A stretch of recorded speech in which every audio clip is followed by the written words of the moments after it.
बिस्मिल्लाहिर्रहमानिर्रहीम। सैयदना करीम सल्लल्लाहु अलैहि वआलिहि वसल्लम।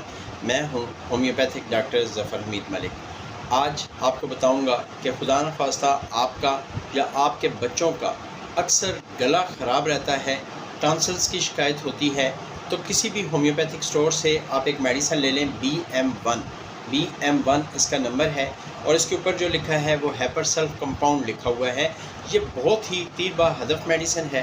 अरसा 20 साल से ये मेरी प्रैक्टिस में है।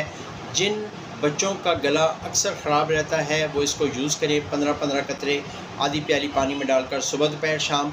अगर बड़ों का भी रहता है तो 15-15 कतरे इसके दिन में 3 दफ़ा यूज़ करने हैं। इंशाल्लाह ताला गले से रिलेटेड तमाम चीज़ें ठीक हो जाएंगी। गला ख़राबी ठीक हो जाएगा। अगर टॉन्सिल्स हैं तो वो ठीक हो जाएंगे। अगर गले में खराश रहती है, गले में दर्द होता है, तो मुकम्मल तौर पर बेहतरी आ जाएगी। अपनी दुआओं में मुन्ना चीज़ को भी